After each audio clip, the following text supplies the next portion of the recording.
Oui, bonjour. Alors aujourd'hui, je voudrais vous parler d'un sujet qui est beaucoup dans l'actualité. On dit halal, l'abattage rituel, bien-être animal. Enfin, vous entendez parler qu'il y a une volonté politique d'interdire un des acquis sociaux pourtant de la communauté musulmane et juive depuis bien longtemps, c'est de pouvoir abattre les animaux selon le rite de leur religion, c'est-à-dire en deux mots, par égorgement, c'est-à-dire qu'on fait saigner l'animal et puis on le laisse se vider de son sang jusqu'à ce que le cœur s'arrête. Voilà, c'est surtout pour pouvoir manger sainement et pour, disent les textes religieux, ne pas faire souffrir les animaux. Et donc il y a une autre thèse aujourd'hui qui est défendue par des associations qui sont pour le bien-être animal et qui disent non, les animaux souffrent lorsqu'on les égorge. Et puis ils proposent avec ça une méthode d'étourdissement. C'est-à-dire que l'étourdissement, c'est un joli mot pour une électrocution avant l'égorgement ou bien fracasser le crâne. C'est-à-dire que les animaux sont assommés, mais le crâne est percé par la même occasion. Et ils disent que voilà, c'est un étourdissement pour que l'animal ne souffre pas. Et évidemment, il y a des tas d'études scientifiques qui ont été faites, notamment à Hanovre en 1973. Enfin, il y a des éthologues, des vétérinaires, il y en a déjà des tas de gens qui ont examiné cette question. Et puis, les études scientifiques sont claires, même des psychiatres, neurologues, anesthésistes, qu'un animal qu'on égorge ne souffre pas. Et qu'un animal qu'on électrocute ou dont on fracasse le crâne, eh bien, il souffre énormément. Donc, ça veut dire qu'on ne comprend pas très bien pourquoi ces associations, soi-disant pour le bien-être animal, n'arrivent pas à s'entendre avec les juifs, les musulmans, qui veulent manger sainement et qui, d'après leur tradition, ne font pas souffrir les animaux non plus. Et donc, voilà, en réalité, il y a un problème aujourd'hui, c'est qu'il y a des tas de procédures légales, des tensions économiques aussi. Il y a des tas de situations qui font que, voilà, en Flandre et en Wallonie, tous les partis politiques à peu près, pratiquement à l'unanimité, ont interdit cet abattage rituel. Et donc les juifs et les musulmans flamands et wallons doivent faire venir maintenant la viande de l'étranger.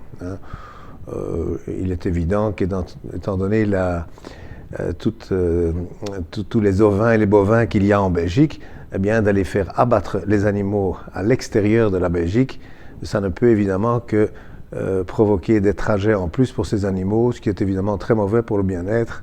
Et puis, il y a surtout beaucoup moins de contrôle, parce que tout ce qui est fait en Belgique est quand même beaucoup plus facile à contrôler que ce qui est fait en Espagne, en Pologne, en Angleterre, en Roumanie. Donc ça veut dire qu'on est devant cette situation où la Flandre et la Wallonie ont déjà interdit, et bientôt, dans quelques semaines, le Parlement bruxellois, qui est évidemment beaucoup plus diversifié que les parlements des deux autres régions, doivent débattre et voter sur ce sujet. Et déjà, quand on voit un sondage parmi les politiciens, il y a au moins un tiers des politiciens qui n'ont même pas d'avis dessus, qui ne savent même pas s'ils doivent voter pour ou contre. Donc ça veut dire que c'est très partagé pour l'instant. Et donc, toute cette situation mène à des tensions en Belgique où on se demande si les acquis que les musulmans ont eus, simplement, on ne veut pas les diminuer, parce que déjà, on a essayé de leur enlever le droit de porter le voile, de manger halal à l'école. Il y a des tas de choses comme ça. On noircit les institutions, les associations musulmanes de toutes sortes. On démonise aussi l'enseignement dans les mosquées, l'enseignement de l'islam dans les mosquées. Donc ça veut dire qu'il y a une volonté de la société, je dis politique, mais au sens large du terme. Il y a beaucoup de gens qui appliquent un petit peu, je dirais, un discours un petit peu xénophobe finalement, comme on entend dans d'autres pays européens, contre les musulmans. Et il y a donc des acquis que les musulmans sont occupés à perdre. Et donc moi, je demande à tous ceux qui sont intéressés au sujet, mais aussi ceux qui ne sont pas intéressés, à ce sujet spécifique, mais qui ont d'autres sujets. Parce que vous savez, aujourd'hui on attaque les musulmans, hier on attaquait les juifs, demain on a attaqué les arabes, les noirs dans le temps, demain c'est peut-être votre tour. Hein. Je veux dire, il y a toujours un groupe de gens qu'on peut toucher, qu'on peut attaquer comme ça.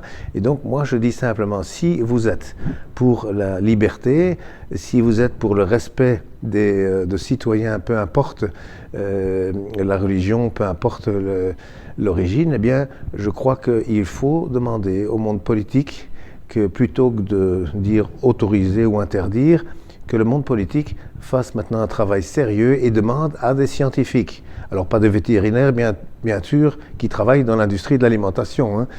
Ce sont des gens qui ne sont économiquement pas libres, d'ailleurs ils ne sont pas formés sur la douleur, mais de demander à des universitaires, neurologues, anesthésistes, enfin des éthologues, des gens qui savent ce que c'est que la douleur, qui savent ce que c'est que le comportement d'un animal ou d'un être humain, et qui fassent une réelle étude d'abord sur cet abattage. Pourquoi est-ce qu'à Hanovre, les universités ont affirmé que dans une étude qui est sur l'objectivation de la douleur, ils ont affirmé que les animaux ne souffrent pas lorsqu'ils sont abattus selon le rite juif ou musulman. Il y a eu d'autres études dans des tas de pays. Hein. Donc pourquoi est-ce que les études scientifiques arrivent à nous montrer ça? Et puis que d'autre part, il y a des associations qui disent non, nous on voit les animaux bouger après qu'ils ont été égorgés et donc ils souffrent, hein, ce qui n'est pas évidemment lié, hein, mais pourquoi est-ce que les gens ne comprennent pas? Donc je crois qu'il faut lancer un appel à ce que réellement le monde politique demande une étude. On a les moyens en Belgique, hein, on a les meilleures universités du monde ici, on a des scientifiques de grand renom, donc il faut faire une réelle étude.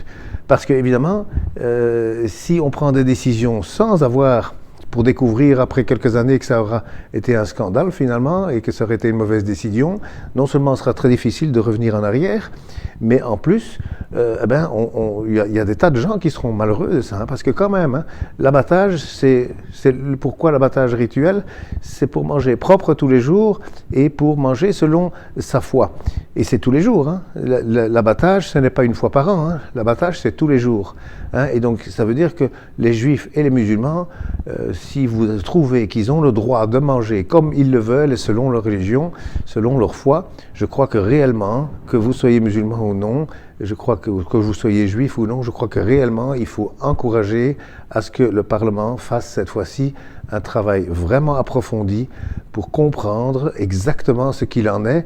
Et surtout, vous savez, moi, un anesthésiste, il m'a donné des vieilles méthodes d'anesthésie. Il en existe, hein, avant qu'il y ait les produits chimiques, avant qu'il y ait les masques avec les gaz. Il y a des façons, notamment la saignée. Hein. Vous savez que des rois de France se faisaient anesthésier.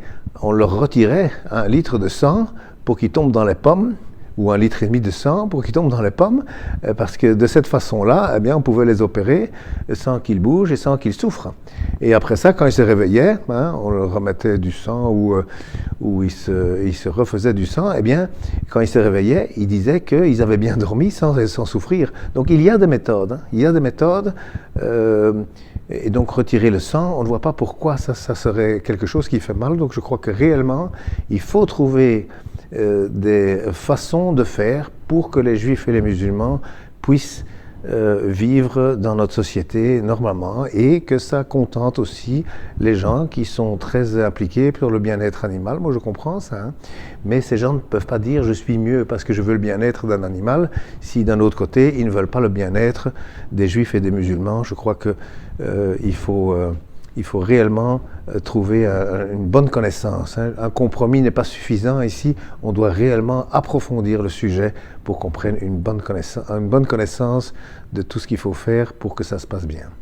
Voilà, je voulais vous dire, donc dans quelques semaines, il y a ce vote au Parlement. Eh bien, tâchez de faire tout ce que vous pouvez pour que la démocratie fasse son travail et que nous ayons une bonne décision. Et je vous remercie beaucoup. Bon courage à tous. Au revoir.